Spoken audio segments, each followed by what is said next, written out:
Welcome to the Blue and Black Attack Podcast. We're hyping up the team in my HOF journey. Subscribe now.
We're hyping up the team in my HOF journey. Subscribe now.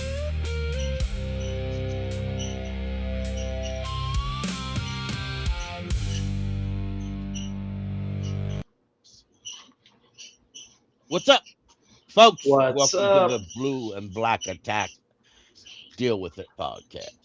My man Cole, what's up, brother? Tell us How what you it's doing, Panther Pickle? about. Every All time I right. watch that video and listen to that song, man, I just get so hyped. I think about my favorite player, Yeah, brother. and then less than a month, definitely less than 2 months, we're gonna have some real football, and I'm so excited. I'm ready to get going with you, brother. Hope you're doing good, D's. Absolutely. Yeah, I'm doing fantastic, man. We really can't celebrate Luke enough. We started before everybody else did. I know that much. We've been pushing it every single show, every live show. We want you to see it. We want you to hear it. We want you to feel it. We want you to think about Luke and everything he's done for this franchise and what a great player he was. And we want you to think about that long lineage, that long history of great Carolina Panther middle linebackers. And when you think about it, we want you to think about Devin Lloyd. Don't forget about him. He's the next one in that line. He's wearing number 55 out there, just like Dan Morgan did for us. I mean, it's an awesome thing. And we want you to feel these Carolina Panthers vibes as we are running through this training camp mania. And it has been absolute mania, Pickle. How are you feeling about it? I following the reports, some players have good days, some have bad days. That's kind of expected. And it's amazing how some of these players are just, and then of course right now it's non-padded, but the non-padded part ends tomorrow. Tomorrow they're wearing pads, and they're playing in the Hall of Fame game, not this coming Thursday, but next Thursday, and I can't wait. But something else I'm excited to see. I'm excited to see the Tampa Bay Bucks having problems of their own. That's right, folks. Villa, a two-time Pro Bowl defensive tackle, has requested a trade out of Tampa because of a contract dispute. And I heard from a reliable source that they requested for him to take a pay cut so they had the money to offer Baker.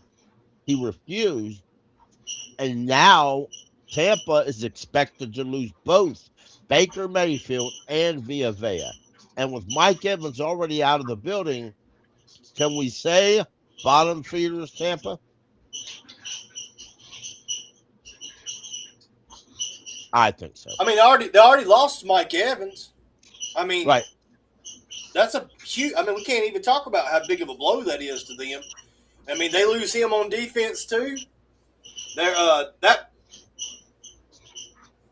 lost a middle linebacker too. That might have been last year. So anyway, people have been coming out of Tampa for a while. Pickle. I think we're seeing that thing finally tear down, and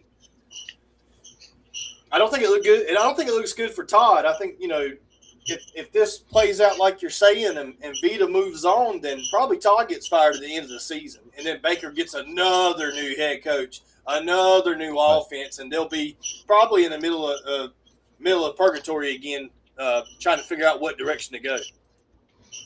Right. Absolutely.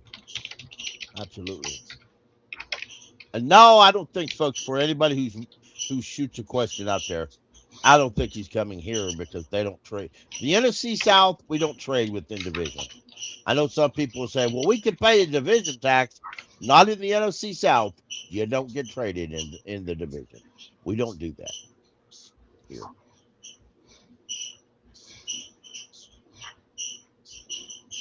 And it's not just that, Pickle. It's the rumors that he wants to go back out to the West Coast, or maybe he would even settle for being with the Raiders if he couldn't be with a Californian team. So, he's not taking a pay cut for Baker or the Bucks, and he would like to go back to the West Coast also. So, I think Veda's on his way out of there.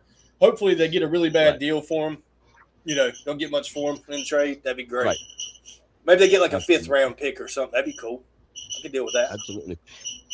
Here in a few minutes, we will be discussing the Panthers depth chart. Some rumors coming out of the Panthers But for right now, we are going to listen to what Pat Jones has to say a few days ago, actually. Yeah, before you start the video, I just wanted to clarify. I said that he was from Marshfield. His grandparents are from Marshfield, so let me fix that. He grew up in Chesapeake, Virginia. Thank you, Cole, for letting me know that. So just to clarify Gotcha, the brother. record. Yeah, thank you very much. You've been through some injury, something like that. When a guy goes down, how do you try to console him, be a good teammate, but also kind of carry on with the job? Yeah, man. It's not fun. Me personally, I know how that feels last year, especially when you feel like you about to have a big year, and then something like that happens. So all you can really do is just be there for him, and just really just help him out as much as you can. How are you feeling back-wise after OTA? I feel good. It was definitely a long journey, longer than I thought. It was really hard, a lot of dark times, but I just leaned on God. Definitely got me through. So it feels good to be out here. It gives me a brand new perspective on how I just look at the game and just how much I just appreciate it a lot more and just try to give my all. Can you walk us through like when you first started feeling discomfort, where kind of the journey you just described and what the dark days were? Yeah, man. It was like kind of leading up to that week and just something I tried to push through the game. And then unfortunate things happened in the game, and then it kind of just made it worse. And then after that, it was hard, really, really, really hard. Really just got to lean on your family, your loved ones, people close to you. God, really, that was the biggest thing. I really got closer with God, but it was probably the biggest blessing that ever happened to me when I think about it. Lower back? Yeah, it was my lower back. If you don't mind, what all was involved in the procedure? Oh yeah, so I had like a herniated disc, and then a piece of the disc had broke off. So it was like broke off like, obviously like on my nerve, so my leg kind of went like, you feel me? So then they had to just go in and remove that part of my, the broken piece. You just called it, I was going to ask the same. You called it the biggest blessing. Why? Yeah. In hindsight, why do you say that now? It was the biggest blessing for me because it showed me who was there for me. It really showed me who was really there for me, who I really had in my circle. And the people who was there for me, it made them closer to me. And it just made me really appreciate them and everybody like that. And then it just really helped me build my relationship with God. And then it also gave me a chance to really build myself up better mentally and physically. Like I feel like I'm the strongest I've ever been right now. So it just gave me time to really work on myself in the inside and out. Was there a point where you thought maybe you wouldn't play anymore? Just knowing myself, I just knew when I had my mind set on something, my mind set. And I just looked at it as adversity. And I've always been the type to look at adversity in the face and to just tell them like, I'm gonna conquer you. Like, so nah, like, maybe them thoughts creeped in a little bit, but when they did, I just knew it was the devil. So I knew that God had big plans for me. So I knew that I would come back. Stuff like that happens to change a person. Yeah. Has it changed you, and in what ways? And then how did it feel to come back and be back on the field that first practice? Oh yeah, it changed me just gratitude-wise. When I first came back out here, I damn near almost cried. I went on the ground, took a knee, and just started praying. Cause stuff like that, when it gets taken from you, you think it's gone. It really hurt, man. It really do. We saw yesterday the emotions of the team, watching it go down. And you talk obviously what you went through last year. You said there was guys who were in your corner. Yeah. Is there anyone in particular within this locker room who really helped guide you through what you went through last year? Yeah, just all the guys. Even when I would come in here and I'll just be in a crazy mood, I'll just be like, dang man, like I just don't know what's gonna happen next. Just all the guys, they be cracking jokes and it just made me feel so much better.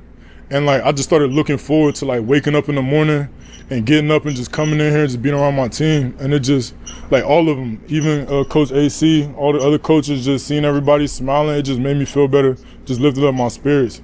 Are you getting emotional talking about it right now? I really am a little bit, I'm not gonna lie.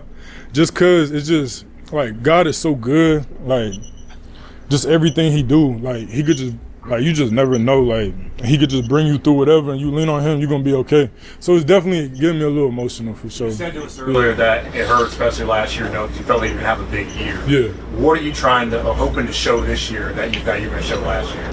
I'm hoping to show more. Really just come out healthy and just show everybody what I could really do. I was in Minnesota for a long time behind a lot of great players most of my career, so it felt like last year was like my chance to really show everybody. And I felt like when I started to heat up, that happened. So it kind of hit me at like a hard time, and it was hard for real. What was your game day routine when you were hurt? Like, were you trying to come to the games here, or did you want to be away and just watch at home? Yeah, no, my game day routine, I didn't look at it as a opportunity to feel bad for myself. I looked at it as an opportunity for improvement. So I come in here, I work out, I work my ass off. I've been there for like 2-3 hours, really just working. Like, people would see me in there working, I really just had to get that pain off me. And I really just had to really just work. And I would love coming to the games because I felt like Nick, when he was doing good, I was trying my best just to help him and to just pour everything I had into him. So when I seen how good Nick was doing, it just truly made me feel good. So I would just always be at the games just trying to support him and just help him out. 4 games on Sundays, or did you meet during the week? No, it was before the games on Sundays. I'll come in here early and I'll work out because I knew I had a big journey ahead of me, so I really put everything I had into it. You were next to Princely last year. I don't know if you still are, but obviously he's got a great sense of humor, great energy. You brought up how guys would crack jokes. What benefit does the group have with him, not just on the field, but from a personality standpoint? And how have you seen him respond to last year, this offseason? Yeah, I mean, Princely's is one of those guys, like, he don't necessarily talk too much, but when he does, it's always hilarious. And he kind of the type of person, he'll make you laugh without like even saying anything. And he's just a very unique individual, and just playing out there with him, you know he talented. So it's gonna be cool.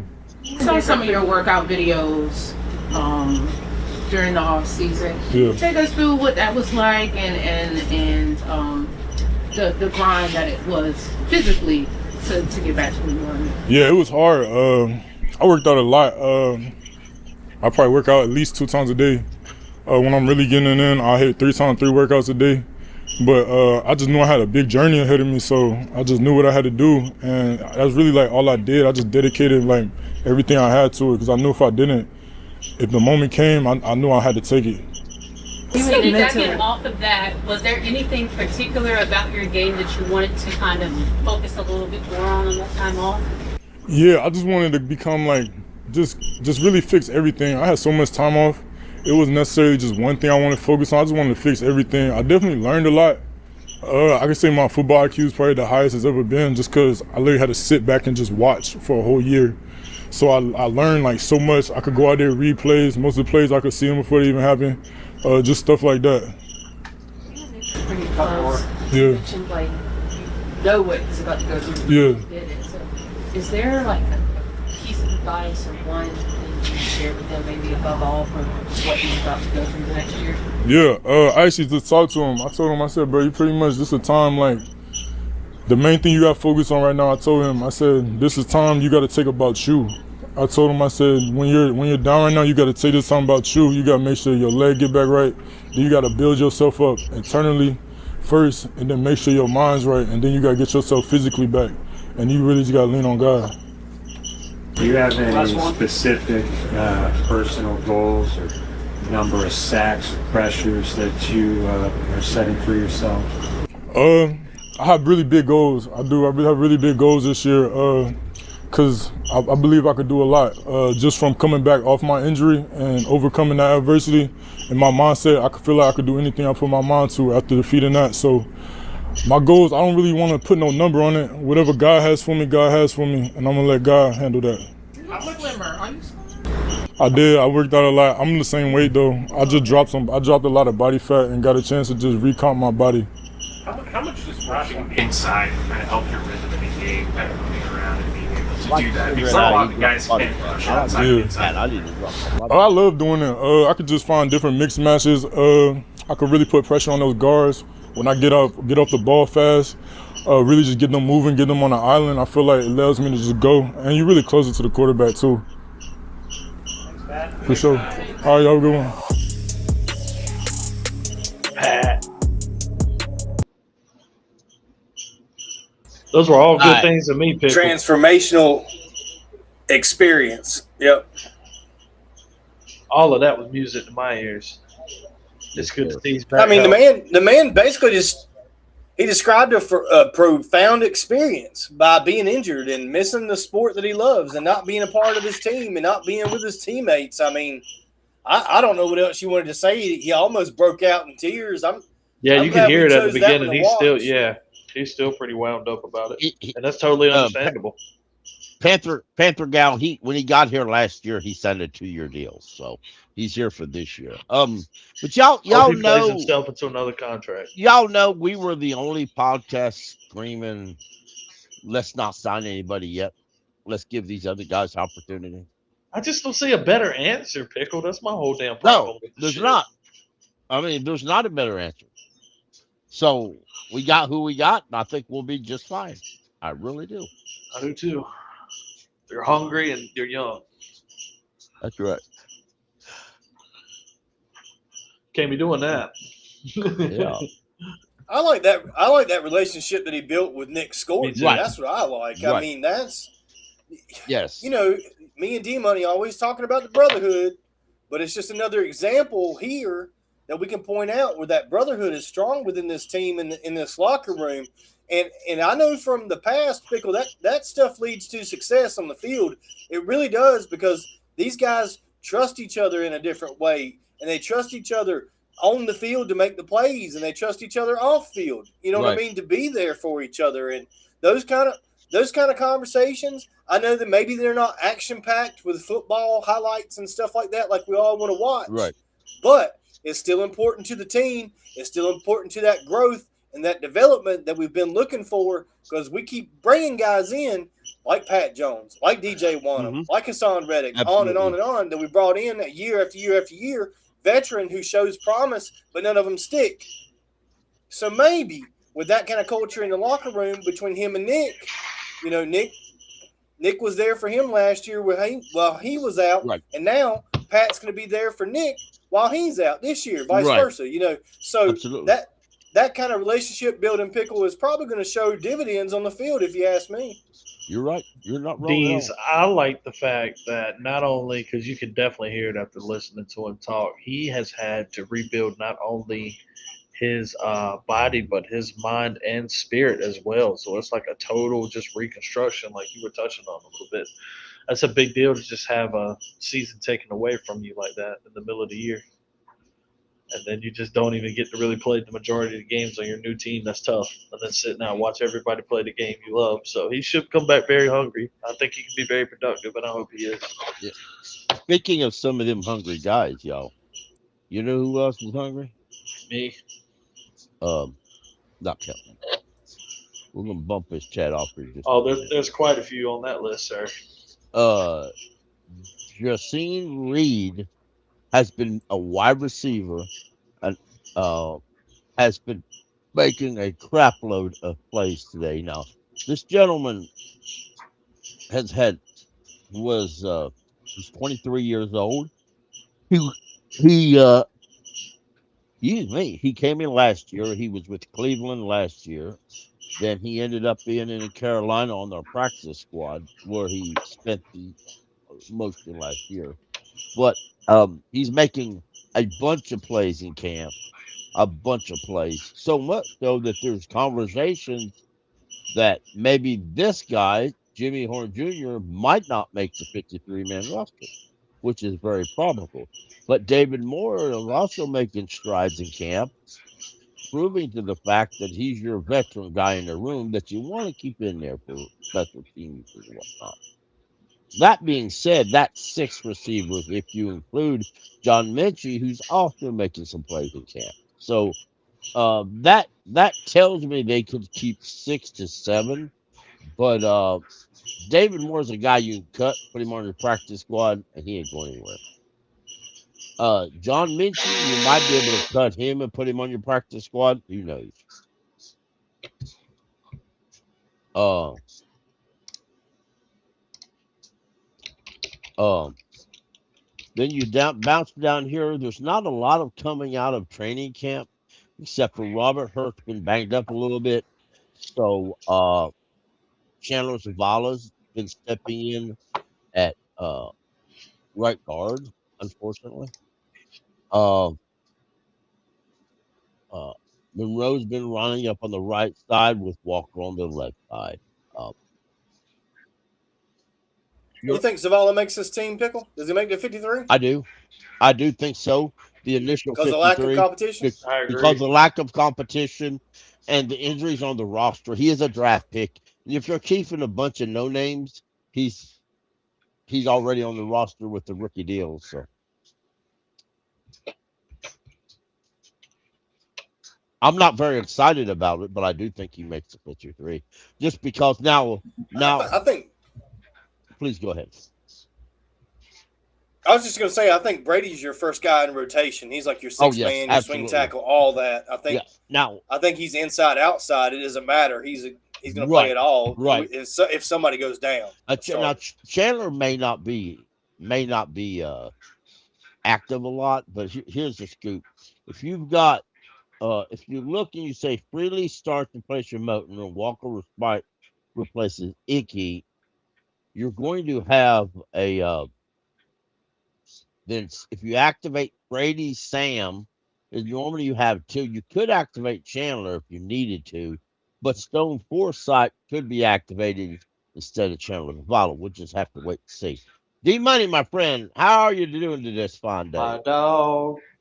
What's going on, family? Yo, just happy to be amongst just great other Panther fans and so forth. Itching, excited. Don't seem like the six to get here quick enough. But like what I take pride in, the thunder comes tomorrow. We get the thunder. We get to see big grown individuals running into each other, not just for fun, but for business. And that's always a beautiful time. Just as, like an old football coach of mine used to tell me, boys, it's all nice to see the cars ride around the track and go all fast. This impressive. But boys, don't nobody go to a race to see them go around in a circle. They come for the collision. Family, we have finally made it to the collision, and I am so excited. The only thing I'm gonna leave y'all with on this right here is that I'm just praying for the best of health, and I'm just praying that people gonna be a little banged up after colliding for the first time in a while. That we come out of it pretty unscathed. You know what I mean? And just here to enjoy a good time with you, Pickle. Absolutely. Let's keep on going if we will, just briefly. Now if you look up this Jeff chart, few things that we've come across. Mitch Evans is probably leading the Panthers tight end room as a guy making plays right now in practice. He's leading the team in making plays. He hasn't dropped anything, and everything they game for, he catches. So prepare yourself. There could be a new starting tight end. Felipe Franks yesterday had to be told to sit down and take a break because he was lighting people up in practice with non-pads. So, which isn't good when you ain't got pads on. I was gonna say they're already watching this, Pickle. The NFLPA has already picked their head into the door. That's why they said, "Oh, go sit down." Oh, by the way, since you brought it up, Dees, tell everybody what's going on with that situation. It better not be a situation. Well, from here's what I do know, and it's not a lot, but I do know that Seattle, while Dave Canales was there, got into some trouble with the NFL for having a little too much contact at a practice that was supposed to be a non-contact practice. Right. So Dave said that they learned from that, is what he said, and he said that things were up and up. They were on the up and up. They were like they were supposed to be at practice, but unfortunately Nick just went down in an awkward way, which is the reason why he messed up his ACL. But the league's still looking into it and checking out the film that the Panthers have. to see if it was too much and maybe Dave should have toned it down. I would think that all that's going to happen is that we could get a fine, right? And Tepper's got plenty of money to pay the fine, so I'm not too much worried about that. But should something like that and Dave have a kind of down season from last year, like a 7-win year or something, it could be real bad for Dave. Seattle Right. Seattle also lost a 5th-round pick in that as well. So. Ooh.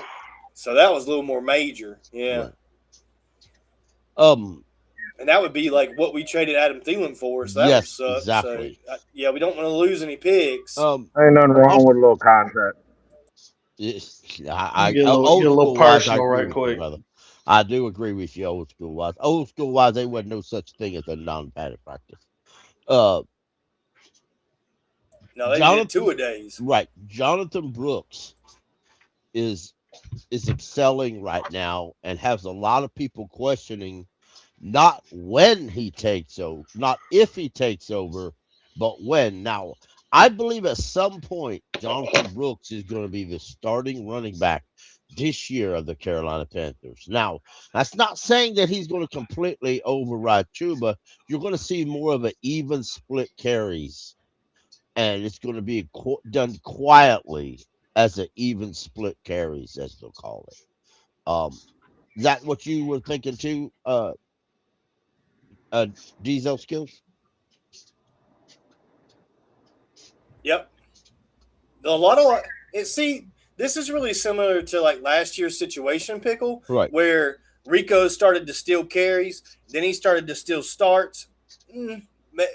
They said because of injury, but then like the injury was kind of lagging on, and honestly, you could tell by the play on the field. And Rico continued to play well and get more starts.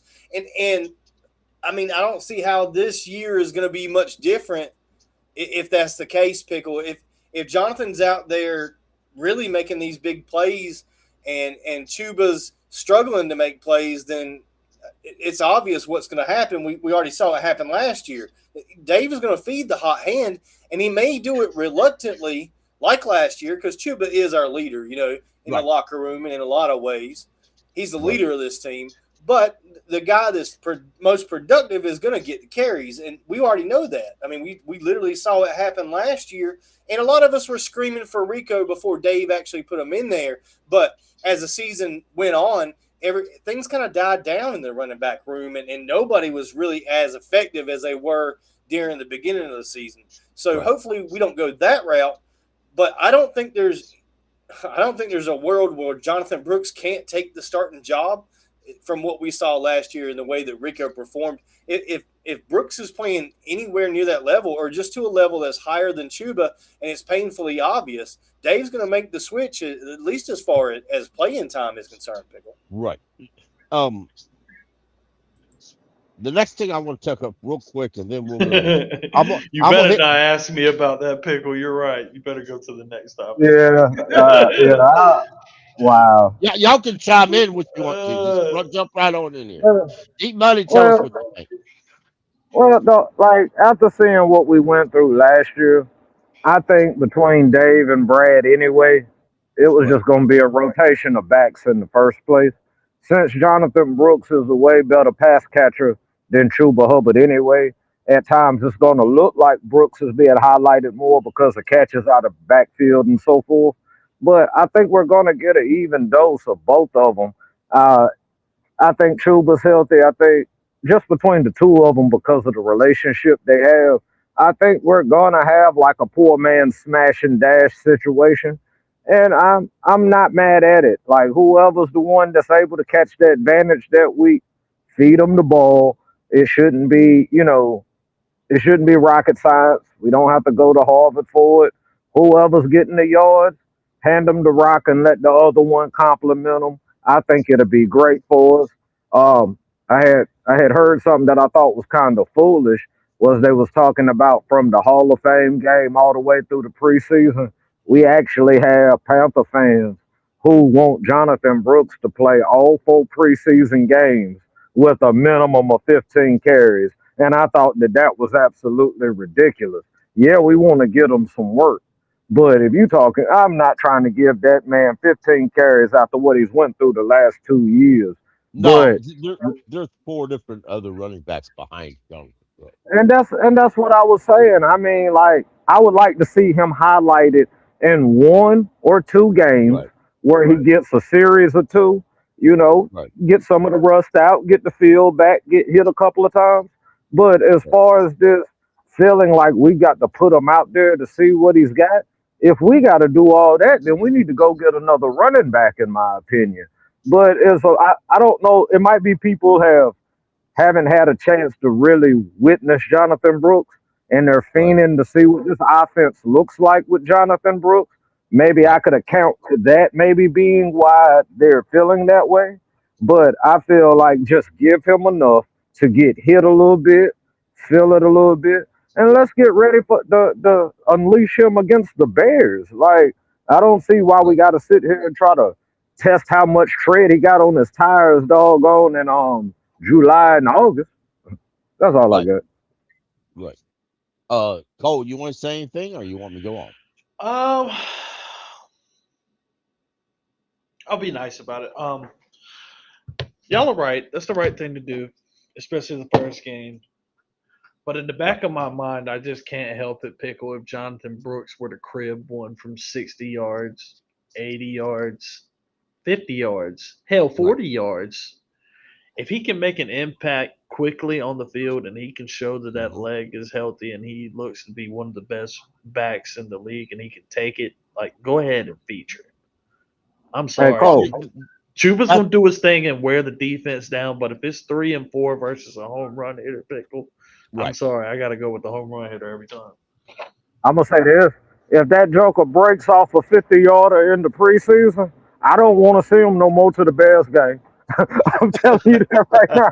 If that Joker breaks for a 50 yarder, I don't want to see him You know what no I'm more saying? to the Bears And D, I'm Right, gonna be respectful about it. It's not me just shitting all over Chuba, but like he does need to be a part of this backfield. He has to wear the defense down, and that makes a big deal in the fourth quarter. I understand that. I'm just game. saying the temptation of having that kind of home run hitter in the well, backfield and he starts doing it. It's the, yeah, it's yeah, the shiny toy theory, bro. That's all it is. It's a shiny toy theory. yeah. There's a But if he possibility. balls, I'm Uh, saying it's hard to keep him D off the Money, field.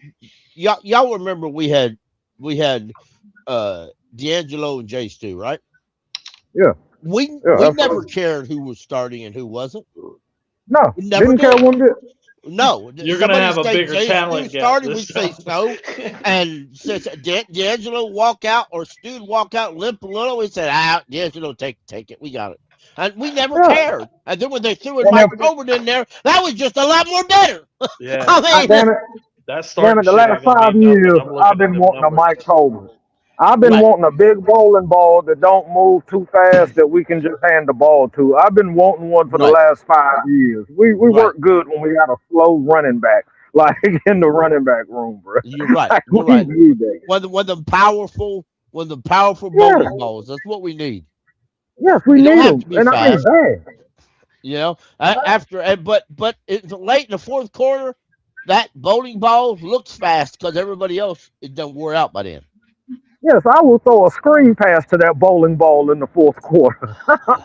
Yeah, I'm serious, absolutely. Sounds like man. something I'm you would Uh, telling do. you. And Chuba's won a ton of games for the He Panthers. has Late in the fourth quarter. right, I mean, Absolutely. he really has like overtime. walk I off right, don't. wins. I right, don't forget the right. overtime touchdown Yeah. run he had that time. That was a Well, great So run. and so see, that's going to a two back system, I would absolutely thrill me to death, even with all the other receivers we got on the roster. especially when you know that one of them's a dog, and you know Right, one is bought in, and we know Dog. Chuba's bought in. We know Chuba's a dog. We know that Chuba has expectations. He's one of those guys that's a team guy. Like you can't discount that. Now, mind you, you know you want the best talent on the field, but Chuba hasn't shown me that the talent is gone. We just saw last year he was banged up. So I just feel like we keep falling in. What I keep saying is we got a lot of good problems. You know what I right, mean? Like wide receiver battles, running backs, who's getting the carries and so forth. Like it's good problems to have as long as, right, we stay the course and people are healthy. right. Now, something else I want to go over a little bit. Off the track here. Y'all, I want y'all to sit down. Y'all listen in the chat. I got some news for you. Mm-mm. Bryce, or wait a minute. I was Wait a about to minute. play Bryce Haynes or Bryce King, but Lord, geez. Haynes King, I was jumping the gun there, wasn't I? Haynes King is so far outplaying Kenny Pickett. He looks poised in the pocket. Kenny, when he gets in the pocket, he looks scared, finish, jittery. In several series now, he's fumbled the ball. He's been sacked. He's held on to the ball too long. And this is non-padded practice, folks. But Haynes King looks well beyond the part of a number 2. So, not saying it's going to happen. Not saying Canales will allow it to happen. Or Dan Morgan maybe already eyeing quarterbacks that may be released from other teams. But there it is. Could Haynes King take over the number 2 spot by week 1? Hayes King is going to be the backup quarterback week 1 of the Carolina Panthers football season. We're going to watch him in the entire Hall of Fame game. I can already tell you that. I guess maybe Kenny gets a series or 2. I would imagine. I mean, to be honest, Dave sees him as the veteran backup. Right. Pickle, we know that Dave doesn't want to mess with the rookie quarterbacks. Mm-hmm. If he doesn't have to, Right. he'd rather just deal with the veterans. We know that's his tendency. But we also know what Dan Morgan wants, right? Right. We know Dan Morgan wants a young, athletic quarterback on this team. And that his name is Haynes King. Right. And I watched their throwing motions, and I shared that video with you guys. He's got a bad hitch in his windup. Haynes does. Right. It kind of telegraphs when he's going to release the ball. Right. That's not necessarily good in the NFL because a lot of guys are great are amazing, best in the athletes in the world, and they'll just watch you and go pick the ball off. And with a hitch like that, it's a little more of a telegraph where that ball's going. It's not as quick and clean of a release as you would want. You've addressed this before where Haynes needs to work on some of these things. I bet you he needs to work on his footwork. Well, I haven't seen it, enough of it yet to know that he does. But I bet you he already needs to work on his footwork. And that release is a little rough. That might need to be rebuilt. That's up to the coaching staff, whatever they think. But as far as raw talent and instincts, from what we're hearing thus far, he's outshining Kenny. Right. And I think, in a lot of ways, Kenny's probably scared of this patchwork offensive line that we've got put together. Some quarterbacks are. They talked about how Baker Mayfield had that problem in a lot of ways when he went to the Buccaneers, that he had to have the best tackle on the left side. That's why they ended up moving Wirfs over there. Right. To make Baker feel comfortable with it. And we don't know. That may be the case for Kenny Pickett. It's just a really interesting conversation about Kenny this year. Right. Because when Matt Rule was here and we were looking at drafting him, I was really against it. I didn't think it was a good idea. And obviously, we were right, or I was right at least on that with the career that Kenny's had so far. But picking him up as a free agent, I don't have any problem with that. I think it's a large upgrade over Dalton. At least I would assume so. But from what the beat reporters are saying, that's not the case. Kenny's having a really bad camp so far. Right. And if you got a UDFA outshining you, that's not good for a guy that's been in the league for a while now, like Kenny has. And I think it's got to do with the offensive line, the way it's pieced together, Pickle. Do you think it's anything else? Well, I mean, other than one that? thing about it, Kenny was in Pittsburgh and he was traded to the Eagles. He spent a little time with the Eagles, got him a ring. Then he went to the Browns. It was traded to the Browns. Well, he wasn't with the Browns but a couple weeks, maybe 3 or 4 weeks, but he didn't get any playing time at all in preseason. He couldn't So beat then out he two was traded rookies. to the Raiders. Where he stayed.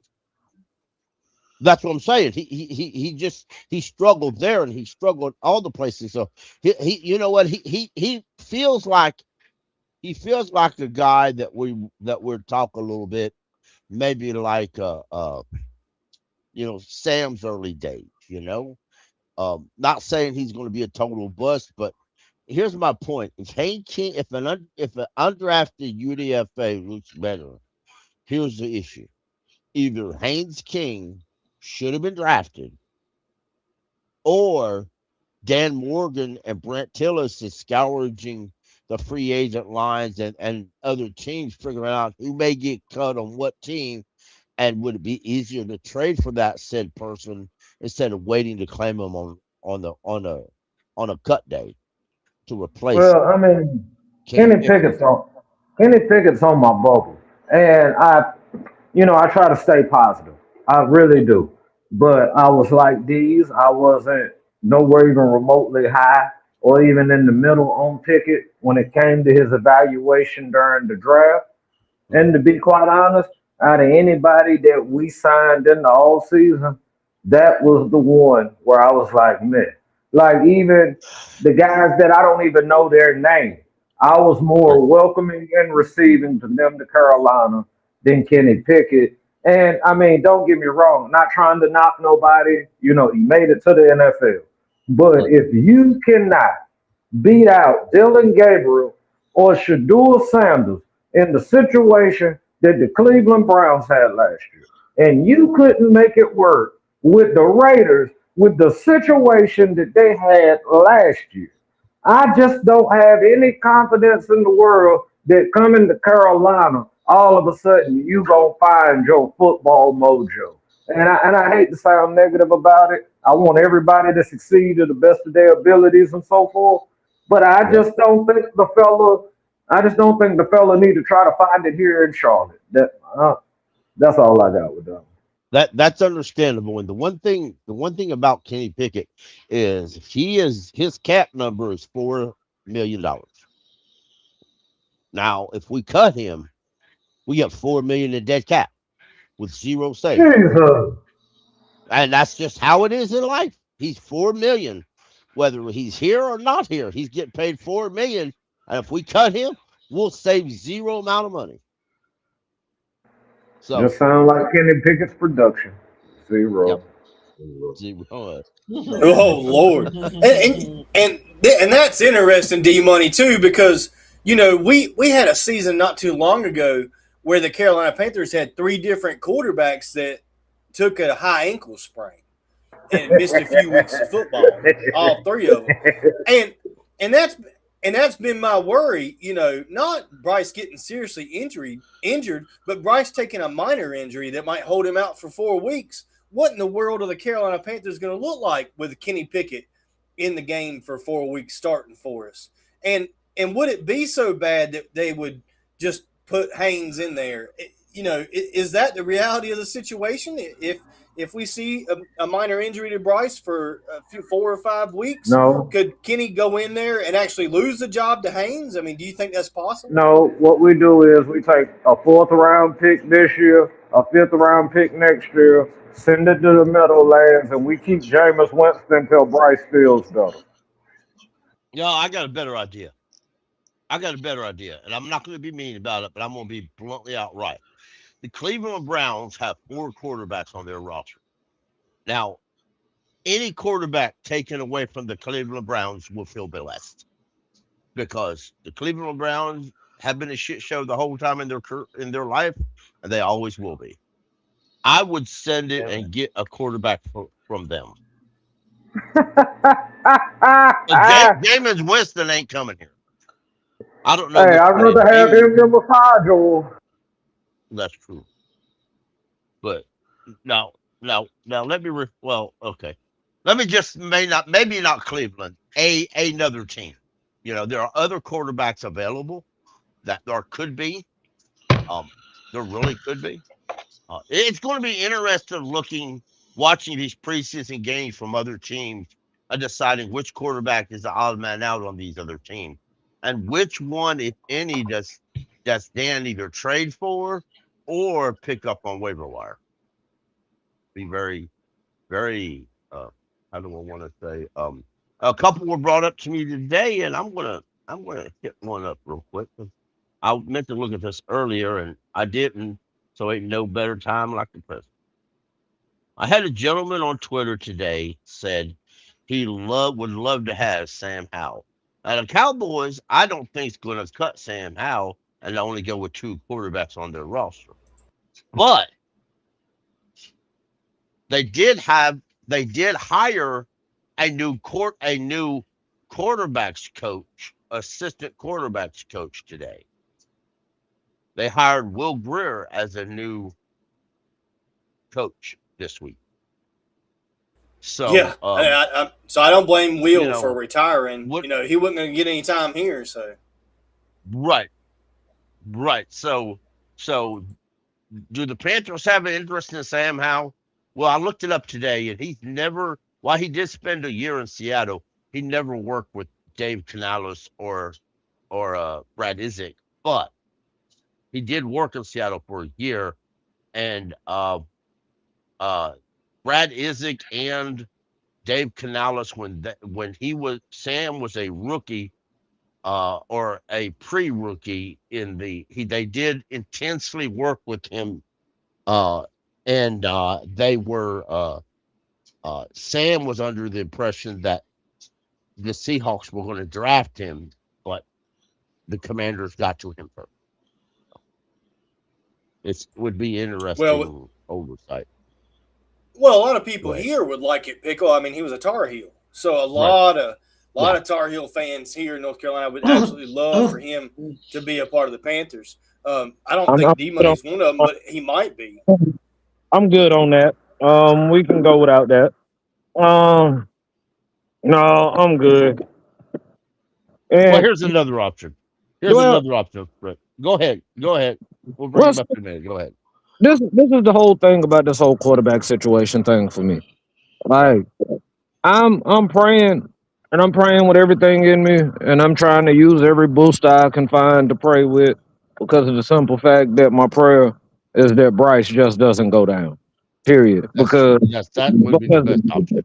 Because the way I look at it right now, I it's not that I'm devoid of faith in Haynes King, but I don't have no faith in him this year. There's a lot that's got to be worked with, learned, and told.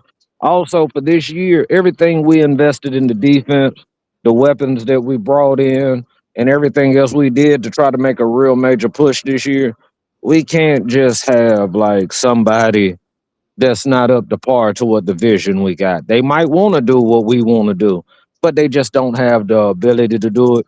That was why I yelled to Jameis, because at least I feel like we'd have a chance in the game.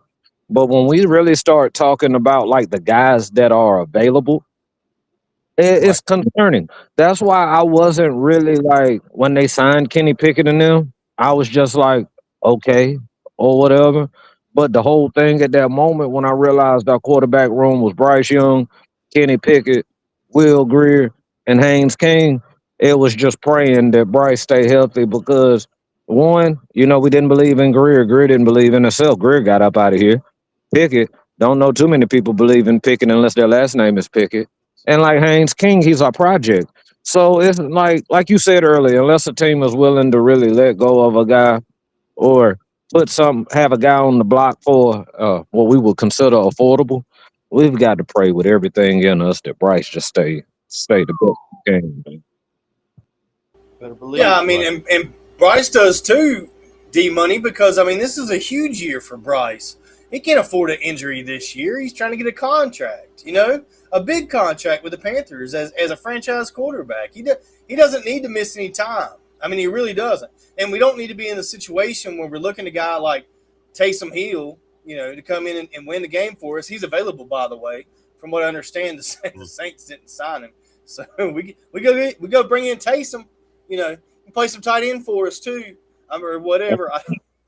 I'm just joking, but Kenny Pickett not working out wasn't really on my bingo card. Like, I thought Kenny Pickett was going to be better than Dalton in practice, and everybody's going to say, well, he looks better than Dalton. He's not great.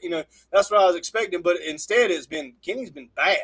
Kenny's not getting rid of the ball. And that's not good. Today.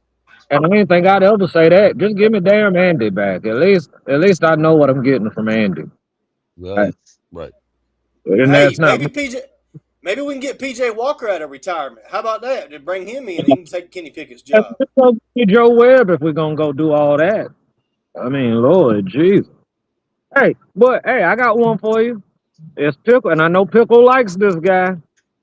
Let's see what we can give up to get a good old Jalen Milroe in the quarterback room. All right, I like that. I like that a lot. I like that a whole lot. We'll see what happens. Oh, I will say this. This is my hot take for right now. We will entertain another quarterback coming into that room before we get to week one. I do agree. I do believe it'll be another quarterback. Right now, it may just be they bring in a load of quarterbacks to host and look at, but I do believe we're going to hear more of his quarterbacks in that room. We're going to look more into that before the year's up. Before week one, though, I do agree with that, D-Money. Well, yeah, they brought in guys last year too, Pickle, like the guy from the Bills. You know what I mean? So I mean, Right. Guys come in. This coaching staff, we don't as a fan base give them enough credit for what they do well. One thing that I think Dave Canales does well is the injuries. Like he tells you about them. Other coaches in the past would just be like, "Well, I don't know. We'll have to get back to you," and they would never answer the question. But Dave will literally answer the question from the podium the best he can on the injury status for guys, and that's been nice and refreshing, to be honest, as a Panthers fan, because we normally haven't got that. And the other thing they do, Pickle, and they do it well, they churn that roster. They churn that practice squad throughout the season. Guys are going to come in and go out, and some of them boomerang back around. So they do a good job of that, making sure that we're looking at different things and trying different things and seeing what will work for the Panthers and what won't. And that applies to that 53-man roster. They change that up. They elevate guys. They bring guys back down. They elevate them again. They really do include the entire practice squad within this 53-man roster, and other coaches that we've seen with the Panthers just didn't do it as well, and it's just facts. Well, the thing is, you say not doing it as well. I don't think they were even trying as much as Dan. Like, Dan is very diligent and stubborn with that wire. He will sit there and utilize what he can out that wire. I don't know if the other coaches were. And you hit on what I was really, like, the main point of why I felt like we're going to host some quarterbacks. Because Dan is a churner.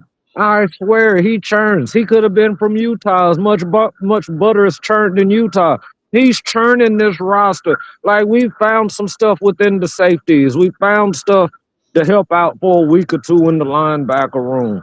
It's just that backup quarterback position should be as valued as your starting quarterback position to a degree. And that was the only thing that was slightly concerning to me this whole offseason, is that I didn't feel there was as much of a sense of urgency to provide a quality backup quarterback as it was in getting. And maybe that's not a priority. Maybe they believe in Bryce's durability. But I do feel like we should have been looking at a better tier quarterback as far as a backup. Amen. Well, I think it sends the wrong message. I mean, I really do. In a year that Bryce must be successful to earn his contract going forward, I think it does send the wrong message if you bring a guy like a Winston in. Well, maybe not him because he's an older veteran, but I don't think anybody thought that Kenny Pickett was going to be that much of a threat. So he was a perfect one to bring in, saying this is Bryce's team. Bryce lead the team. Let's have success like we haven't had before. I mean, I think they were just trying to set Bryce up for the most success they possibly could. We actually got a draft pick for Dalton. I think that was a good deal. I think anybody would take that as a Panthers fan. Anything we got for Dalton was a good deal, because that arm is done. We saw that last season. He's not really able to keep up with the speed of the game at this point, at least with his feet. And bringing in guys like Haynes King, I thought maybe they were going to go the gadget route. But it certainly doesn't look that way so far. I think they believe in the guy's arm a little bit more than the fan base did. I think they believe in his arm more than I did, to be honest with you, because I thought he was brought in for his legs, and they were going to try him in some different positions, but they're yet to do it.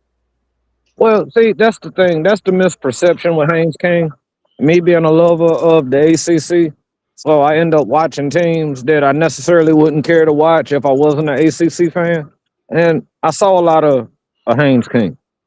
And he can make throws. It's just Georgia Tech's offense was predicated of him moving around quite a bit. Even their running game like was predicated on how he moved and so forth. So I mean, I think if you take it when you look at Haynes King, there was a lot of people that looked at Drake May because of the way Mac Brown used Drake May with a lot of running and so forth. That maybe he was just more of a running threat type of guy. And then they realized that he actually had the complete package and it was just the scheme that he was in college. And I actually give Haynes King, I think that he can be a functional pretty good backup quarterback in this league and maybe could excel to being a starter at some point in his career, like a Jeff Hostetler type. I just think he's a guy that is development. But I see nothing but high upside for Haynes King.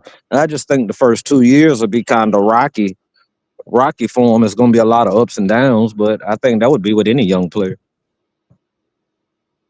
And as a UDFA, that should be the case. I mean, I kind of agree with that. Not every UDFA can be a Jalen Coker. You know what I mean? They're not going to come in here and just start balling out in the NFL. That's not how it works, typically. It does happen from time to time. And when you find those guys, you certainly found a gem, and that's what we found in Jalen, and that's why he earned his contract. But with Haynes, we're going to see a lot of them coming up, Pickle. It's not going to be long. We're going to see almost a full game from the guy, so I guess we'll know what we've got, right? Absolutely. Can you imagine though if he goes out there right and he looking Georgia Tech-esque out there like at the Hall of Fame game in the second preseason game, right?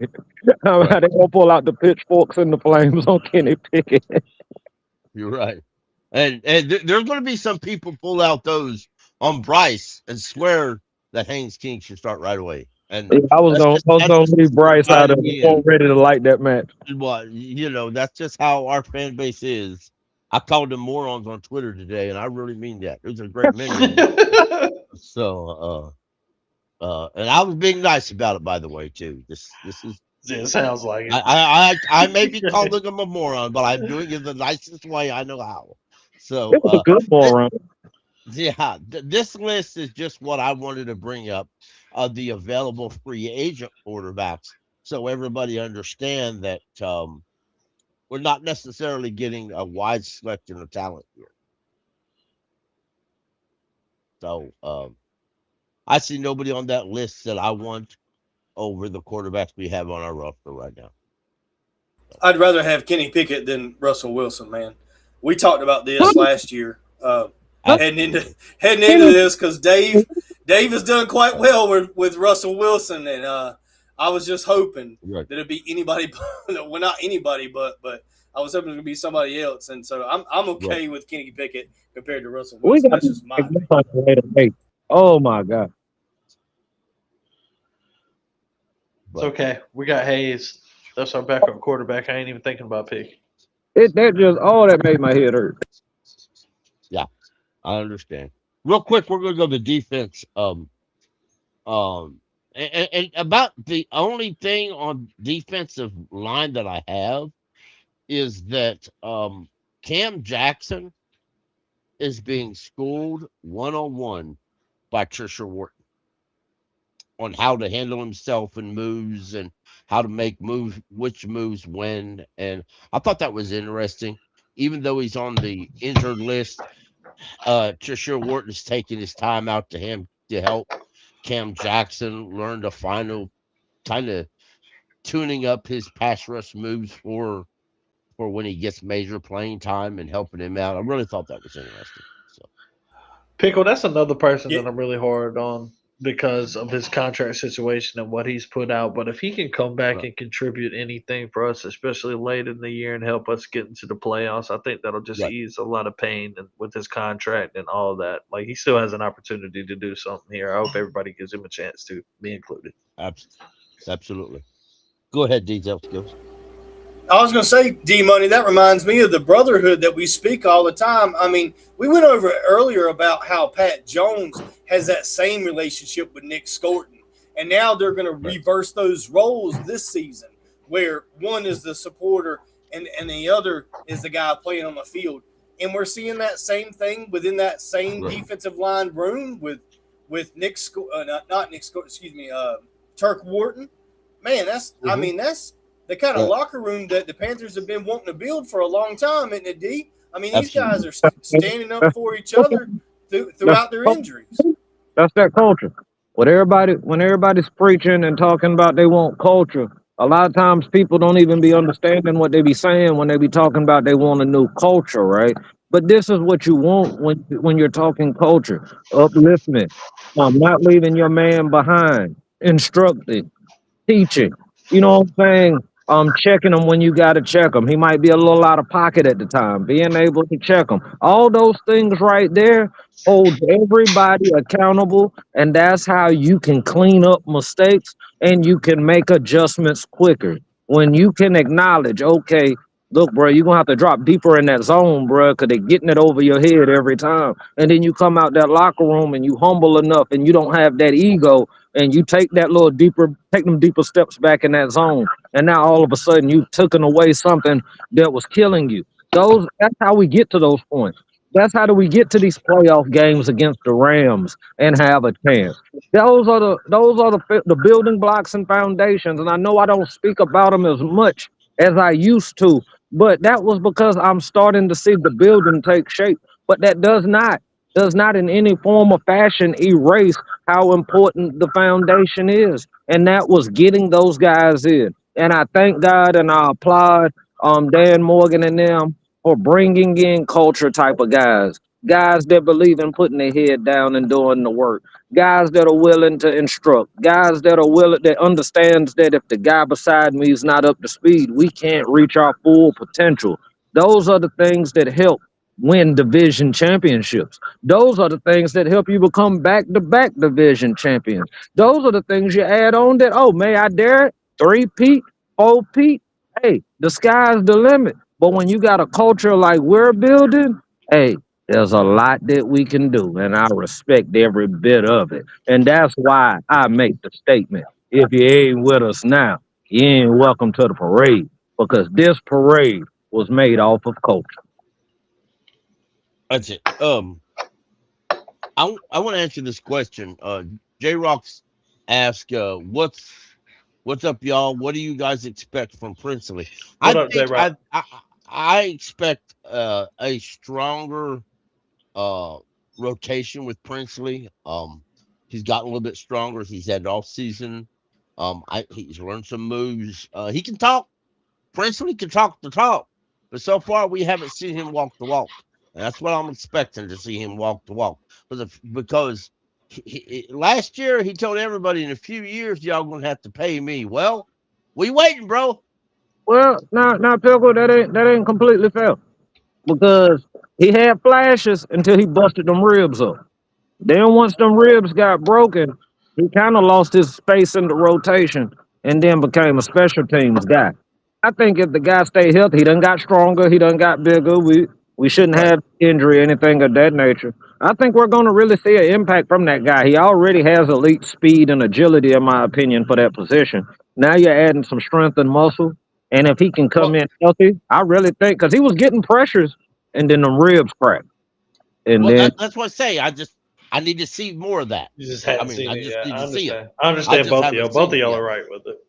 Right. I'm not downing him by any means. Just I get it. I was just trying to add a little context to what the shortcomings came last year. Right. And Pickle, that's a premium position. That's a difficult one for young players, D's. That's all I really wanted to say. It's just such a hard position for a second-year player, first-year player to go out there and succeed. But I think he'll have flashes. He can do it. And with the injury situations we had last year, it kind of thrust Scorton in there. So who says that he won't be just as effective as that as a young player, especially with the talent we have around him on that D-line and linebackers now. That's exactly what I was thinking. I think that how successful is Jalen Phillips going to be? You know what I mean? Exactly. If Jalen Phillips is off to a record-setting season, whether like his personal best, you know what I mean, or a Panthers best, either one of those, something in there, a 10, a 12, sack season. If Jalen Phillips is having that kind of success, then I think then the numbers for Princely goes way up. Me too. Because we didn't have this last year. Our guys were really struggling to get to the quarterback in a lot of ways. We didn't have a ton of sacks. We didn't send a lot of pressure either. But this is a different defense. This is a different animal, in my opinion, with what we've added. So if Jalen's being effective early and often, then I think you can raise your ceiling for what your expectation from Princely is. I would say today, right now, this second, my expectation is 4 or 5 sacks from Princely in rotation. He can easily do that. He's easily got the ability to do that. But my ceiling is much higher. I think, with an injury and the right kind of pressures being called, he could see 7, 8 sacks this year. I think that's possible. I mean, I really do believe in the guy. They drafted him in the 3rd round for a reason. Just like D-Money said, D-Money was talking about his size and his speed. He's got all that. He's got all the tools that he needs. He just needs a little more consistency from the guys around him. And if we see Jalen being successful, then I think we're going to see more success from the rest of the guys on the defensive line too. Right. Absolutely. Trying to think. Devin Lloyd has looked super good this so far in camp. He really has looked apart. He did spend 45 minutes the other day when he left practice. He said he had put a call in to set with Luke and to go over film, and they spent 45 minutes going over film on different things with Luke. And Zeke Wheatley, the safety, has so far outplayed the other safeties on the roster, not counting Murray. Yeah, he had a full fumble, I think, on Sunday, didn't he? Or something. Right. That's right. And for those that didn't know, the offense absolutely whooped the defense on Sunday, by the way. Panthers last practice. And, of course, they'll be active tomorrow in pads. But, yeah, the defense has been kicking the offense's butt, but that's not what happened Sunday. They had a little bit of light rain, a little bit of drizzle, and the offense went off. Yeah, What we've been told by the scout. XL had a time. I'm just going to say that. He did. He had a really good day. XL looked good. Coker looked good. That one-handed catch by Coker was pretty stupid. I ain't gonna lie. But to be honest, it looked like Bryce put that on the money too. That's what I've been saying. That's what I've been saying the whole time since I seen that clip. I was like, look at the ball placement. That ball, because you saw the defender put his arm out, but that ball was put in such a spot that only Coker was going to be able to get that ball, and he stayed in stride with the run. If Bryce is about to throw dots, like, boy, watch out. I got excited because I'm like, if he done got to this point, he putting at that pinpoint, buddy. I'm about to get overexcited. I'm about to drink the Kool-Aid, man. I'm ready to drink the Kool-Aid if that's what we're talking about, ball placement, man. No, it was impressive. And Tommy Tremble in his interview said that the same thing, that he can't believe how much Bryce progresses every single year he comes in here. He said he can't believe how good at football he is. And that one-handed catch by Coker was not like this extended, crazy one-handed catch. It was a right in the pocket while I'm running at full speed catch. I mean, he put it right where you want the football to be, right between his elbow and his forearm. Oh, here you go. He got the clip, looks like. Oh, this is Corey on the breakup. Right, so here's Nalo running a good route. Ooh, a little bit of a late throw. Didn't have enough zip on it there. A lot of Panthers fans really jumping Bryce for that throw. But to me, it looked like a good play from Corey Thornton. During a game, maybe it was a different scenario. I don't think that ball would be intercepted. It might get batted down at best. I didn't think it was a dangerous throw or a bad throw by Bryce. I know a lot of people looked at it that way. Pickle, you brought it up. What were you thinking about it? No, I think it was a good play by Corey. I think the ball was just a little late by Bryce. Maybe could have went out a little bit farther. But when Bryce to go up, take these type of, you really you want these type of plays to happen in camp as opposed to when you get regular season. You want them to gel. You want T-Mac to walk over to Bryce and say, bro, put that out just a little bit more than I can get it with my one hand. And Bryce say, all right, and kind of like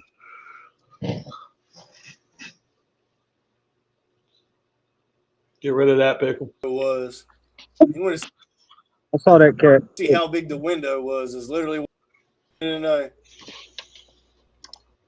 Pickle, you got your whole inbox up right now, bro. oh Yeah, that's why I said put that down. Yeah. oh. Thank God it On ain't more mine, ugly on mine, than it is. okay. On mine, it ain't doing it. Jesus So, Christ, boy, that's dangerous territory you in right there. well, I've done exited it off. Just stop screen sharing if that's what it takes. I've done that for. Woo! Yeah, I've done that for. I was in there reading shit I had said, boy, you about got me in trouble. But yeah, like that's a lot of things I've been excited about all week, all day, Pickle. When I saw that clip, I saw Yeah. where the ball was placed. I saw Buddy didn't have to slow down. It was just an in stride type of play. And not to highlight that play, like that's the only play where I've seen Bryce make a good throw. So far in this camp, Bryce has made some throws. I know we're in the underwear Olympics and we're playing against air right now, but for the most part, those have been some amazing throws. I think the throws that correlate with pads. I'm really excited to see what happens tomorrow, man. But another thing is these young defensive backs. I don't think that we're giving them enough love because every day of camp so far, we've either seen Shaw Smith Wade make a play, Thornton make a play, Wheatley make a play. These look, I'm gonna tell you, this secondary room looks a little hungry, gentlemen. Yes, sir. I agree. 100%. Well, folks, that's all we got here today. Let me go around the circle here. D Money, what you got going on this week? All right, family. Yo, no, another beautiful time here with Deal with it. Got us all dealing with it. But hey, come check me out Friday evening, 7:30 p.m. Panthers prime time with your boy D Money. We're gonna be covering the tight end room, expectations, who's in, who's out. It's gonna be a great time with my brothers. Can't wait to see y'all there. Hey, got the Cold Show. We got Invaders. We got a Brotherhood edition coming sometime in the very near future. Oh, it's a beautiful time for the Blue and Black attack this week. Wonderful. Oh, my friend, what do you got going on this week, sir? We are going to finish up our discussion on over and under win totals for the entire league. And then I'm going to finally get rid of this profile picture when my camera's not on at your show. But you had a great show tonight, my friend. I'm looking forward to D Money's show. We're just working. Everybody's got something going on. Everybody's contributing, man. It's a beautiful thing. It's a team effort over here. Really excited about next week, Pickle. We're really going to get into it when we get to that Hall of Fame game. And we got a bunch of stuff planned. I can't wait, man. Hope you have a good night, my friend. Diesel Skills, my friend. What do y'all got going on this week? He lose connection? Is he gone? Apparently. Deez is always working. Get you some rest, Deez. We appreciate you, brother. I'm sure it wasn't willingly. Nah, his connection might have dropped. Well, we'll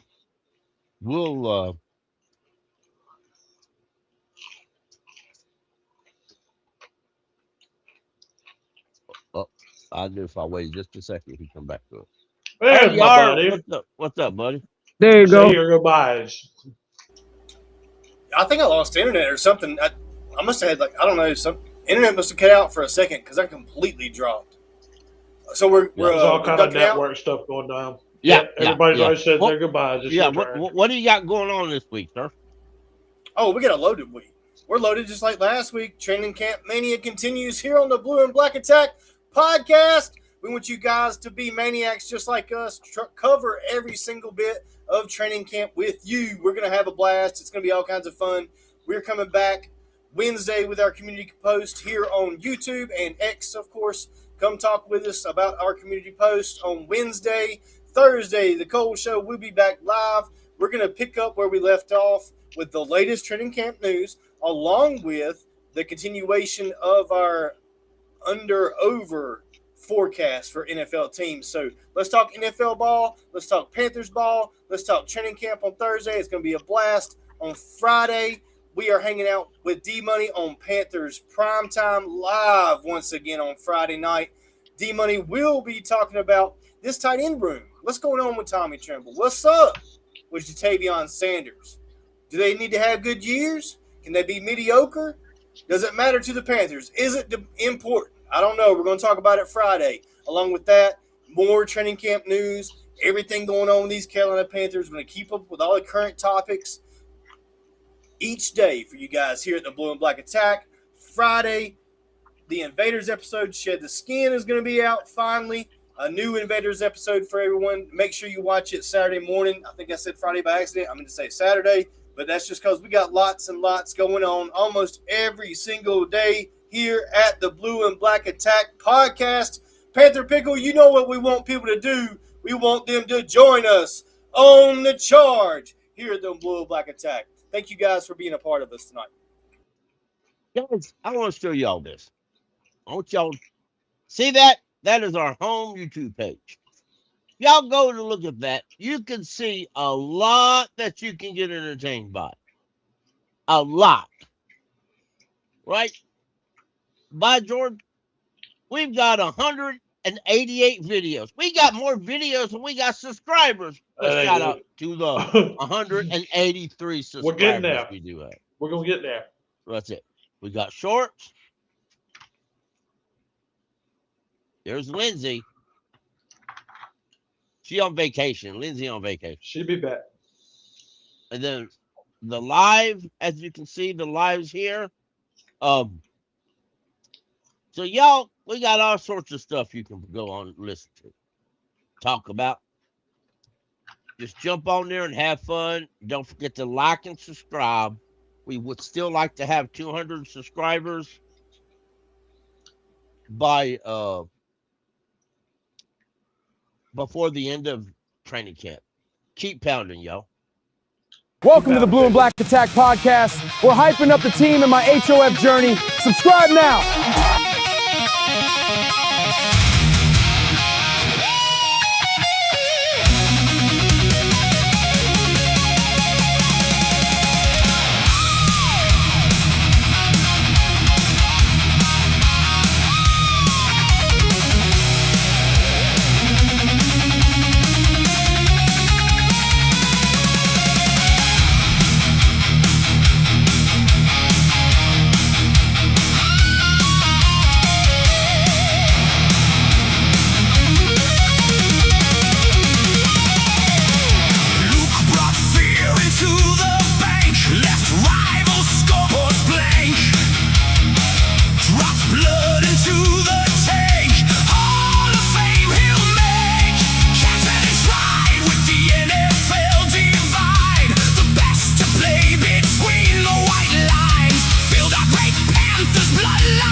We're hyping up the team in my HOF journey. Subscribe now.